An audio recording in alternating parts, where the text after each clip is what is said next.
24 से 36 घंटे का वक्त बचा है और उसके बाद चुनाव प्रचार बिहार में थम जाएगा। अभी हम चिराग पासवान के साथ मौजूद हैं। चिराग एक दिन में 13 से 14 सभाएं कर रहे हैं, मतलब लगभग एक सभा में 10 मिनट का वक्त देते हैं और पिछले कुछ दिनों से अपने गले से भी परेशान थे चिराग। अभी हम इनके साथ हैं और नवादा और गया में इनकी सभाएं लगी हुई हैं। आज 13 सभाएं हैं इनकी। चिराग, ये पिछले कुछ दिनों से मैं देख रहा हूँ आप लगातार अपने गले से परेशान हैं, बहुत ज़्यादा हेक्टिक जा रहा है। बिल्कुल हेक्टिक तो जा रहा है काफ़ी, बट मुझे लगता है कि इसका मज़ा भी यही है, द केओस, ये भी आपको एक अलग एड्रेनल रश देता है। So I think you enjoy every moment चुनाव प्रचार का। मुझे तो उसमें ही मज़ा आता है कि मुश्किल से 5-7 मिनट का हम लोग को समय मिलता है, भागते हुए मंच पे जाइए, माइक लीजिए, 5-6 मिनट जो आप बोलना चाह रहे हैं आप बोलिए और तुरंत भाग के फिर चौपर पे चढ़िए और फिर अगली सभा में जाइए। इस बार प्रचार के लिए समय ज़रूर हम लोगों को कम मिला, क्योंकि आचार संहिता लगते ही दिवाली था और छठ महापर्व आ गया था, तो उसमें भी बीच में काफ़ी समय इन त्योहारों में गया। बट मुझे लगता है कि जितना भी समय मिला हम सब ने मिलकर, एनडीए के तमाम नेताओं ने और सबसे ज़्यादा मेरे प्रधानमंत्री जी और मुख्यमंत्री जी ने इसको संभाला है। जितनी सभाएं प्रधानमंत्री जी ने की हैं, मुझे लगता है उसका एक अलग असर हुआ है। मुख्यमंत्री जी ने भी काफ़ी कार्यक्रम किए हैं और बाकी हम तमाम घटक दलों ने। So it's a very well balance. जहां आप नहीं जा पा रहे मैं जा रहा हूं, मैं नहीं जा पा रहा आप जा रहे हैं, तो मुझे लगता है बहुत प्रॉपर कोऑर्डिनेशन हुआ है। और इस बार चिराग, पिछले हम जब 2020 चुनाव की बात करते हैं तो चिराग फैक्टर की बात करते हैं। चिराग विपक्ष में थे और माना जाता है कि आपके चलते ही जो है जेडीयू की इतनी सीटें कम हुई थी। इस बार जब चिराग साथ में है तो चिराग जो है वो और जलेगा, एनडीए का तेज होगी लौ। नहीं, बिल्कुल लौ तेज होगी। और मुझे लगता है ये अपने में स्टडी करने के लिए एक बहुत बढ़िया उदाहरण है। 2020 में it was a divided NDA, जहाँ पे मैं अलग चुनाव लड़ रहा था, उपेंद्र कुशवाहा जी अलग थे। डिवाइडेड एनडीए होने के बावजूद and a very strong United Mahagathbandhan that time, उसके बावजूद हम लोग दो with a very thin margin but हम लोगों ने सरकार बनाई। आज की तारीख में जब यूनाइटेड एनडीए है और डिवाइडेड महागठबंधन है, कहीं ना कहीं बिखराव है, फ्रेंडली फाइट है, और मैं नहीं मानता कि चुनाव में कोई फ्रेंडली फाइट होती है। आइदर यू आर फ्रेंड और you are fighting with each other, there is nothing in between. तो ऐसे में मैं ये मानता हूँ कि इसका लाभ हम लोगों को मिलेगा, इस एकजुटता का। और बिखराव जहाँ पे महागठबंधन का हुआ है, कई ऐसी डिफ़िकल्ट सीट्स पे भी उनके बिखराव की वजह से हम लोग को वॉक ओवर मिलेगा। उनमें आप बिखराव की बात कर रहे हैं, हालांकि उसमें कन्फ्यूजन रहा, लेकिन उन लोगों ने अब क्लियर कर दिया है कि मुख्यमंत्री होंगे तेजस्वी, डिप्टी सीएम का भी चेहरा घोषित कर दिया है। तो कुल मिला के मामला अभी सुलझ गया। हालांकि फ्रेंडली फाइट है, बट एक युवा व्यक्ति को मुख्यमंत्री घोषित किया गया है। आप खुद भी युवा हैं चिराग, तो इस चीज़ को आप वेलकम करेंगे? देखिए, जब आप गठबंधन में होते हैं ना, तो गठबंधन में सहजता का होना बहुत ज़रूरी है। इतना डरा के, धमका के, मिन्नतें करके अगर आपको घोषित किया तो क्या किया? सैनी साहब का ही देख लीजिए, उप मुख्यमंत्री, क्या उनके समाज में अच्छा संदेश गया है? अगर वो अपने समाज के वोट बैंक की भी अगर वो बात करते हैं तो क्या उनका समाज नहीं देख रहा? जो भी उनको अपना नेता मानता होगा, क्या वो नहीं देख रहा कि इनको कितना लड़ना पड़ा, कितना झगड़ना पड़ा, कितनी मिन्नतें करनी पड़ी कि भाई मुझे उप मुख्यमंत्री घोषित कर दो? तो ऐसे में मुझे नहीं लगता कि ये जनता के बीच इसका संदेश अच्छा जाता है। सहजता से होता, सब वेलकम करते हैं। एट द सेम टाइम जब आप दबाव डालते हैं, अब कांग्रेस का क्या डर?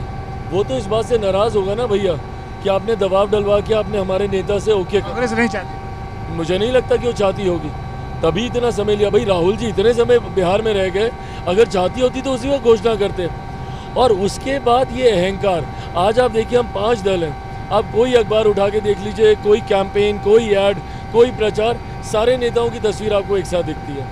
यहाँ पे सिर्फ एक तेजस्वी जी, इनके कांग्रेस के राष्ट्रीय नेताओं तक की तस्वीर गायब थी जिस दिन पहली प्रेस कॉन्फ्रेंस हुई थी। तो इससे दूसरे दल के नेता कार्यकर्ता डिमोरलाइज होते हैं। तो आई डोंट थिंक कि ये इनके पक्ष में जाएगा। फर्स्ट फेज का चुनाव बीत चुका है चिराग, आपको क्या लगता है what is the realistic number NDA का और चिराग पासवान का रियलिस्टिक नंबर क्या है? रियलिस्टिक वेल मैं ये मानता हूँ कि इस बार हम लोग ऑल टाइम हाई टच करेंगे। एनडीए का मुख्यमंत्री नीतीश कुमार जी के नेतृत्व में बेस्ट प्रदर्शन 2010 का रहा था, और मैं ये मानता हूँ कि जिस तरीके से आज माहौल है, मैं प्रचार कर रहा हूँ एंड एन नंबर ऑफ विधानसभाओं में मैं गया हूँ। आई थिंक अभी तक 100+ मैं सभाएं फिजिकली कर चुका हूँ और लगभग इतनी ही सभाएं मैं वर्चुअली मैं कर चुका हूँ। तो ऐसे में जो रुझान है, मैं मानूंगा कि हम लोग ऑल टाइम हाई पे जाएंगे। और जहाँ तक रही बात मेरी बात कि मैं कितनी सीटों पे जीतूंगा, अगेन मैं मैनिफेस्टेशन में बिलीव करता हूँ, तो अभी मैं मानूंगा कि मैं 29 की 29 सीटें जीत रहा हूँ। पहले चरण में हम लोगों ने 14 सीटें हम लोगों की थी और दूसरे चरण में 15 सीटें हैं। उन 14 सीटों में से I have got very good, very positive feedback mostly on all the seats. तो मैं मानूंगा कि रिजल्ट लोक जनशक्ति पार्टी रामविलास का अच्छा रहे। आपके ऊपर, अभी आप दबाव की बात करते हैं चिराग, आपके ऊपर भी आरोप लगता है कि जब सीटें लेने की बात हुई तो आपने एनडीए में दबाव डाला और उसी के चलते आपको इतनी सीटें मिली। दबाव की राजनीति आप भी करते हैं और सीट लेने के मामले में आपने बीजेपी पर दबाव डाला। आप बीच में काफ़ी नाराज रहे, प्रेशर डाला, गायब हो गए। नहीं, वो प्रेशर डाला गायब हो गया तो भगवान जाने कि कहाँ से वो सब चलने लगा। हाँ, मैं अपने कार्यकर्ताओं की सीटों के लिए लड़ रहा था। से फॉर एग्जांपल मेरे प्रदेश अध्यक्ष, गोविंदगंज मेरे लिए महत्वपूर्ण सीट थी। मेरे प्रदेश अध्यक्ष अगर नहीं वो चुनाव लड़ते तो मेरे लिए क्या मायने रहते। तो ऐसे में जो प्राथमिकता की सीटें थी उसके लिए ज़रूर हम लोग की लंबी डिस्कशन चली, बट संख्या बहुत जल्दी और बहुत एमिकेबली फाइनल हो गई थी। मैंने लॉजिकल एक फॉर्मूला दिया था, मैंने कहा आप दोनों आपस में पहले बांट लें। 100 से कम सीटों पे भाजपा चुनाव लड़े, ये तो मुझे ही नहीं बर्दाश्त होता, क्योंकि हम लोग को गठबंधन के भीतर नहीं चुनाव लड़ना है ना। मैं गठबंधन के भीतर 29 सीटें जीत के क्या करूँगा, मुझे 29 सीटें विधानसभा में जीतनी है। तो मेरा चुनाव गठबंधन के भीतर नहीं था। मैंने सिंपल बोला कि भैया 100 से ज़्यादा बीजेपी लड़ेगी, क्योंकि राजद वहाँ पे 100+, और उस वक्त तो 125 की बात थी, अब तो 143 तक चली गई। तो मेरे प्रधानमंत्री की पार्टी कम सीटों पे लड़े, मुझे स्वीकार नहीं था। 100 पे ये लड़ते, 100 तो 103 में मान रहा था कि जदयू भी लड़ता ही। तो हम लोगों के पास बची थी 40-42 सीटें। मैंने सिंपल फॉर्मूला रखा था कि आप विधानसभा तय कर दीजिए पर लोकसभा, और उस हिसाब से सीटें बांट दीजिए। तो आंकड़ा आया 6 का। 6 उपेंद्र जी माझी जी को गई, मुझे 30 मिलनी थी, पर उसमें मेरी एक सीट कट गई, मेरे हिस्से 29 आई। बट ये भी मेरे लिए एक शुभ संकेत था। आज से 20 साल पहले मेरे पिता ने 29 सीटें जीती थी, इस बार मुझे 29 सीटें लड़ने का मौका मिल रहा है। बंगला की चाबी एक समय में उनके पास हुआ करती थी। बिल्कुल। आप एक दलित फेस है, युवा हैं, दलित फेस भी हैं। हालांकि आप इससे कभी अपने आप को रिलेट नहीं करते हैं। सबसे अच्छी बात यह है कि आप कास्ट की बात नहीं करते हैं। लेकिन इस बार जो टिकट बंटवारा हुआ है उसमें आपको लगता है कि जो दलितों को प्रतिनिधित्व मिलना चाहिए था आपकी पार्टी की तरफ से, वैसा हो पाया? नहीं, बिल्कुल हुआ है। और हम लोग अपर कास्ट चाहते हैं। We are contesting on 8 reserve seats. 8 हम लोगों की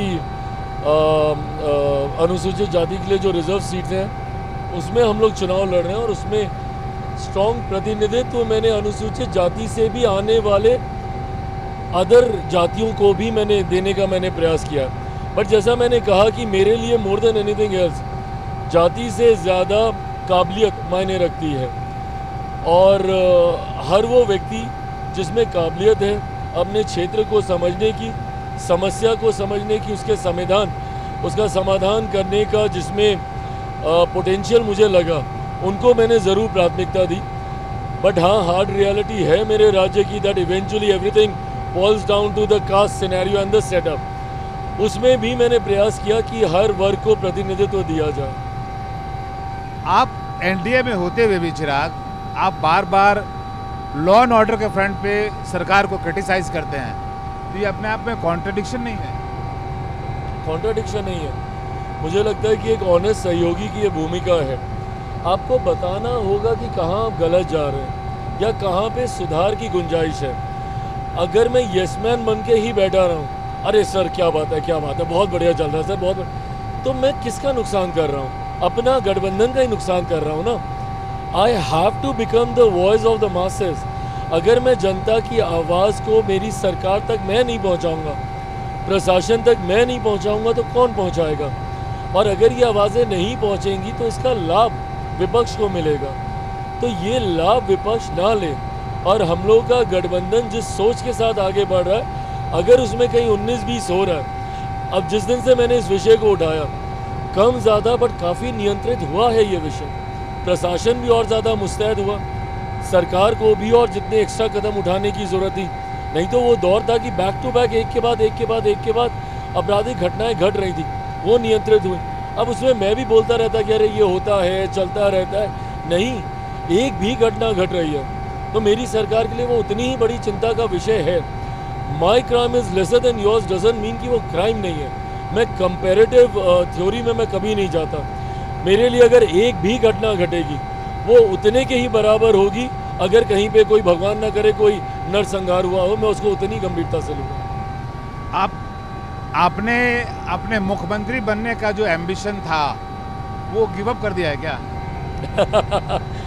आप लगातार नीतीश कुमार कर रहे हैं। एक समय में आपकी चर्चा हो रही थी, आपके पार्टी के जो वर्कर हैं, नेता हैं, वो कर रहे थे और आप भी उनको मना नहीं कर रहे थे। I like the way you have framed your question कि आपका जो एम्बिशन था आपने मना कर दिया क्या।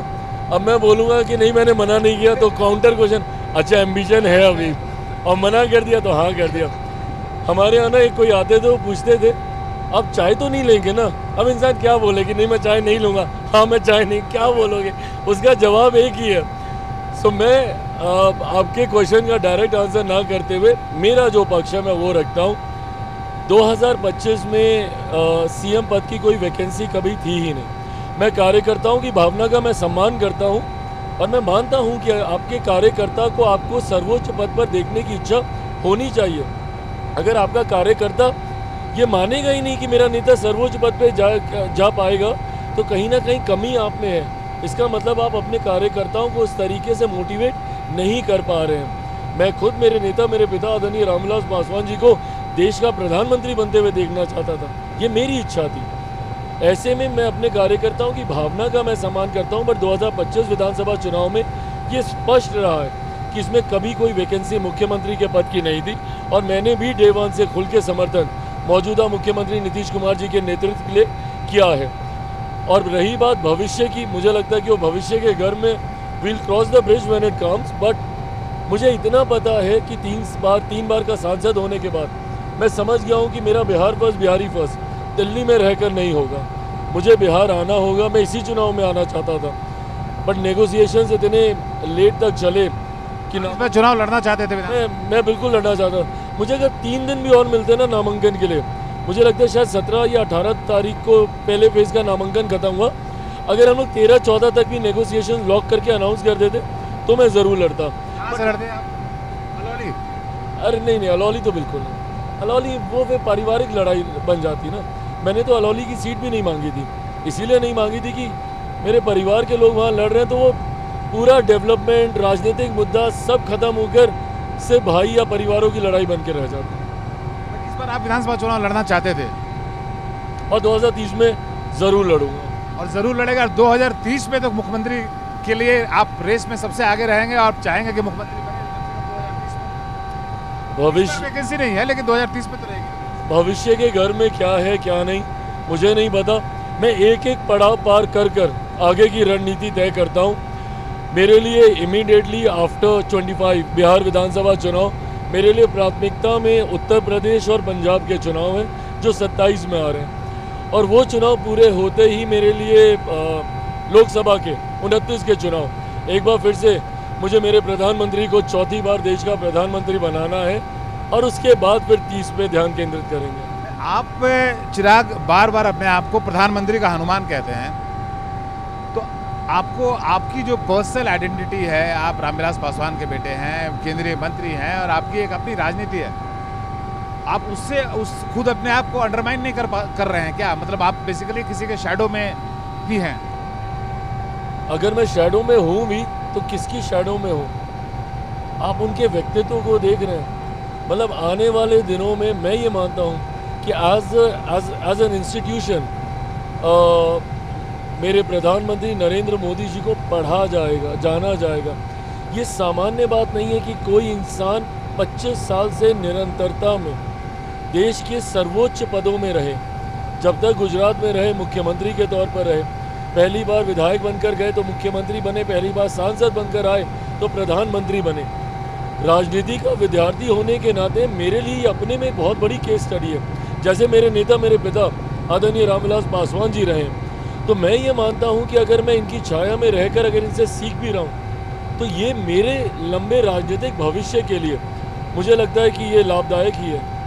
बिहार फर्स्ट बिहारी फर्स्ट का क्या हुआ? इस बार चुनाव के बाद कहीं भी वो गवर्नेंस में एजेंडे में दिखेगा? बिल्कुल, संकल्प पत्र में हमारे Bihar first Bihari first, because return में ये मांगा गया था हम लोगों से। हम लोग का डे वन जब मैनिफेस्टो पे चर्चा हुई तमाम दलों की, तो हम लोगों ने यही डिसाइड किया था कि हर दल लिखित रूप में अपने अपने एजेंडे को देगा। Bharatiya Janata Party as a nodal body इसको नेविगेट कर रही थी और हम सब ने लिख के उनको दिए एंड उन तमाम पॉइंटर्स को इनकॉर्पोरेट किया गया बिहार फर्स्ट बिहारी फर्स्ट। देखिए, मेरे लिए ये एक विकसित बिहार का कंप्लीट रोड मैप है, एक कंप्लीट ब्लूप्रिंट है।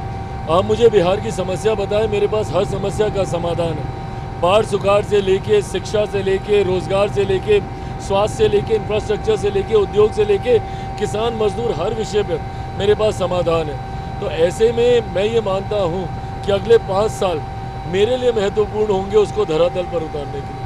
आपका जो है एजेंडा, अगर मैं टॉप 5 एजेंडे बोलूँ तो वो क्या होगा? चिराग पासवान का vision for Bihar. Well, interesting, I love talking on this topic. मेरा 5 अगर आपने चीज़ें पूछी हैं, सबसे पहले शिक्षा। मैं ये मानता हूँ कि जब तक शिक्षा डीप रूटेड मेरे राज्य में नहीं होगी, हम लोग ये जात पात धर्म मज़हब की सोच से हम लोग बाहर नहीं निकल पाएंगे। मैं दूसरे राज्य जाता हूँ, बिहारी मिलते हैं मुझसे, हर कोई आएगा और सीधा बोलेगा भैया मैं बिहार से हूँ। कोई ये नहीं बोलेगा कि मैं भूमियार हूँ, मैं राजपूत हूँ, मैं पिछड़ा हूँ, मैं अति पिछड़ा हूँ, मैं ब्राह्मण हूँ, मैं दलित हूँ, मैं महादलित हूँ, मैं मुसलमान हूँ। बिहार से बाहर निकलते ही आपकी आइडेंटिटी सिर्फ बिहारी में सीमित हो जाती है और बिहार में घुसते ही आप जातियों में बढ़ जाते हैं। इसको दूर करने का सिर्फ एक माध्यम हो सकता है, वो है शिक्षा। So a deep rooted good quality of education panchayat स्तर तक, ये मेरे लिए प्राथमिकता में है।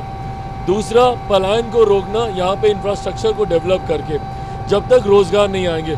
और मैं ये मानता हूँ, इससे पहले कि सवाल किया जाए कि 20 साल में मुख्यमंत्री जी ने क्या किया, अगर आपको किसी समतल ज़मीन पे इमारत खड़ी करनी होती है तो वो आसान होता है, बट अगर खाई हो उसको भरने में समय लगता है। मैं ये मानता हूँ कि पिछले 20 सालों में उस खाई को भरा गया। जिस तरीके से कनेक्टिविटी तैयार की है, मतलब मुझे वो दिन भी याद है जब एक छोर से दूसरे छोर जाने में हम लोग को पूरा दिन लग जाता था।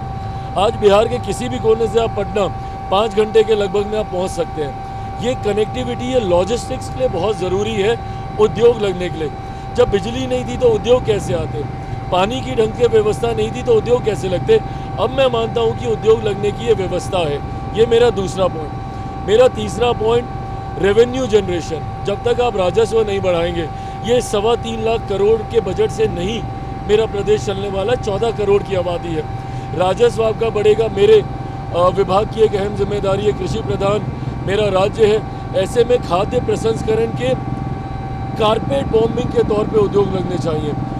मेरे हाजीपुर में केला है, मुजफ्फरपुर की शाही लीची है, भागलपुर का आम है, मखाना है। हर छोटे छोटे क्लस्टर्स में और क्लस्टर्स ऑफ पंचायत, उसमें ये उद्योग लगने चाहिए रेवेन्यू जनरेशन के लिए। एक और रेवेन्यू जनरेशन का, रिलीजियस टूरिज्म को प्रमोट करके। ब्लेस्ड स्टेट है मेरा, ये धरती भगवान गुरु गोविंद सिंह जी की है, भगवान महावीर की है, गौतम बुद्ध की है, मेरी माता सीता की है। अयोध्या जितना भव्य राम मंदिर जिस दिन सीतामढ़ी में बन जाएगा, सोचिए आस्था को तो सम्मान मिलेगा, आत्मनिर्भर वो इलाका हो जाएगा। तो रिलीजियस टूरिज्म से भी हम लोग रेवेन्यू जनरेट कर सकते हैं। चौथा, परपेचुअल प्रॉब्लम्स का समाधान करना। बाढ़ सुखाड़ की समस्या जो मेजर रेवेन्यू बर्बाद करती है हमारे स्टेट का, इसका permanent solution is interlinking of the reverse. बाढ़ के इलाकों से सुखाड़ के इलाके में आप लेकर जाइए पानी को, कैनाल्स बनाइए, डाइवर्शन दीजिए, इंटरलिंक करेंगे हम लोग रिवर्स को। ये हुआ मेरा चौथा। और पांचवा, परसेप्शन बिल्डिंग, पॉजिटिव कैंपेन मेरे प्रदेश को लेकर। मैं ये मानता हूँ कि परसेप्शन ने बहुत नुकसान किया है मेरे राज्य का। मैं जब इंडस्ट्रीज़ को लेकर आता हूँ, आने के बाद वो बोलते हैं भैया हमें तो पता ही नहीं था कि बिहार ऐसा है। क्यों? मैंने बोला कि यार आप आए कभी नहीं, आने से पहले धारणा बांध लेते हैं बिहार के बारे में। तो ऐसे में मैं ये मानता हूँ कि इन 4-5 बिंदुओं पे हम लोग साइमल्टेनियसली काम करेंगे। Of course there lot more to follow, but ये मेरा बिहार फर्स्ट, बिहारी फर्स्ट है। लास्ट सवाल आपसे है बस, उसके बाद आपका, अगर आपको मैं बोलता हूँ आपका वॉर क्राई क्या है, अगर कोई गाना आपको याद करना हो कि ये आप चुनाव मैदान में हैं, आप वॉर में हैं एक तरह से, तो कौन सा गाना आपके दिमाग में आता है, या आपका विक्ट्री सॉन्ग अगर हो तो वो क्या होगा, कौन सा होगा? ऐसा मैंने सोचा नहीं इतना ध्यान देंगे, बट मुझे याद है बचपन में जब हम लोग स्कूल वगैरह में जाते थे तो हम लोगों को एग्ज़ाम वगैरह के आसपास हम होंगे कामयाब एक दिन, गा दीजिए आप। अरे हमारा गला देख रहे हैं इस गले के साथ नहीं, बट यस मुझे शौक है गाने सुनने का। गाता मैं बहुत बुरा हूँ, ये आवाज़ से भाषण के लिए काम आ सकती है, गाने के लिए नहीं, बट मैं गाने सुनता हूँ। I am a huge fan of Indian music, Bollywood music. English गाने मुझे समझ में नहीं आते। हमारे दर्शक जो है वो एक चिराग पासवान को, जिनकी इतनी बड़ी फैन फॉलोइंग है, उनके गाते हुए सुनेंगे तो बहुत अच्छा लगेगा, आवाज़ कैसा भी हो। कतई मेरे फैंस को नाराज़ मत कीजिए मेरी फॉलोइंग कम हो जाएगी अगर मैं गाने लग गया। गला बहुत ख़राब है, बट मुझे सुनना पसंद है, गाना नहीं आता चलिए, हमारी शुभकामना चिराग आपके साथ है।